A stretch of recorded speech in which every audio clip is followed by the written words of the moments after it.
ស្ដីបងប្អូនទាំងអស់គ្នាវិលមកវិញសារជាថ្មីនៃការចែករំលែកនៅចំណេះដឹងឲ្យគ្នាទៅវិញទៅមកហ្នឹងហើយ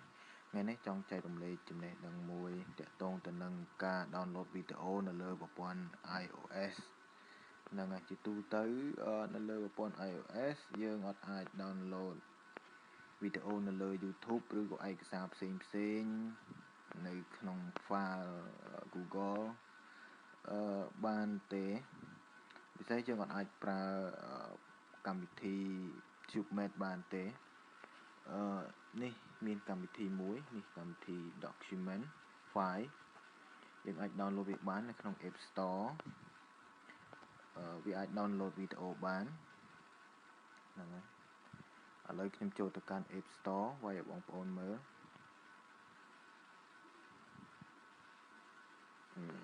យើងចូលទៅកន្លែង search តែពាក្យ document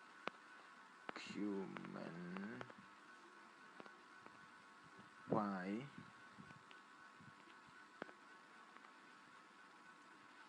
ទៅនេះវាចេញបែបនេះនេះកម្មវិធីមួយនេះដោយសារខ្ញុំ download រួចហើយឥឡូវខ្ញុំចុច open ហ្នឹងហើយនេះត្រង់កន្លែងនេះមុនដំបូងដើម្បី download បានយើងវាចេញមកបែបនេះហើយយើងចុចនេះកន្លែងសញ្ញារូបត្រីវិស័យពណ៌ខៀវហ្នឹងខាងក្រោមខាងស្ដាំខាងក្រោមហ្នឹងយើងចុចវាមកហើយយើងត្រឡប់ទៅវិញយើងចូលកន្លែងYouTube ដែល search មើលវីដេអូដែលយើងចង់ download ហើយយើងចុចនៅលើសញ្ញា share មកហើយយើងចុច copy link នេះហើយយើងត្រឡប់ទៅវិញទៅកាន់កម្មវិធី document file របស់យើងដែលទៅ download មិញហ្នឹងយើងចូលវាទៅហើយយើងផាសវាមកចូលផាសវាទៅហើយវាចេញបែបនេះបងប្អូនដើម្បី download វាបានជាដំបូងយើងត្រូវ select នេះត្រង់នេះ select កន្លែង MP4 យើង select ប្រភេទវីដេអូបងប្អូនអាច download ជារូបភាពច្បាស់ក៏បានមិនច្បាស់ក៏បានឬក៏ដោយសារអ៊ីនធឺណិតបើសិនជាដើរយឺតយើងយកអត់ច្បាស់ទៅប៉ុន្តែអ៊ីនធឺណិតដើរលឿនយើងចុចយក120ហ្នឹងវាច្បាស់គ្រប់គ្រាន់ហើយយើងចុចត្រង់នេះ download វានឹង download ឲ្យយើងហើយសម្រាប់វីដេអូដែល download បាននេះខ្ញុំសូមបង្ហាញបន្តិច download បានវានៅក្នុងនេះនៅក្នុងសញ្ញាព្រួញចុះក្រោមនេះខាងស្ដាំនេះមានសញ្ញាព្រួញចុះក្រោមមួយបងប្អូនចុចលើវាមកនេះសុទ្ធតែជាវីដេអូដែលយើង download បានហ្នឹងហើយវីដេអូដែលយើង download បាន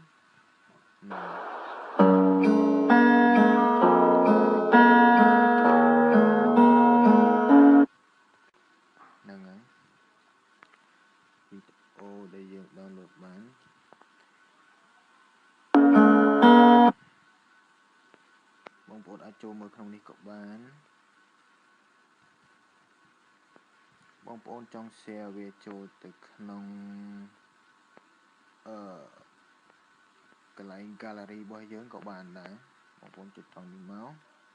បងប្អូនចុច move វាទៅហើយចូល camera roll ណាហើយមានពាក្យខាងក្រោមនេះអក្សរ Q នេះ move to camera roll នឹងចុចវាទៅហើយហ្នឹងហើយចុចវាទៅហើយហ្នឹងបងប្អូនអាចចូលមើលវាបាននៅក្នុងកន្លែង camera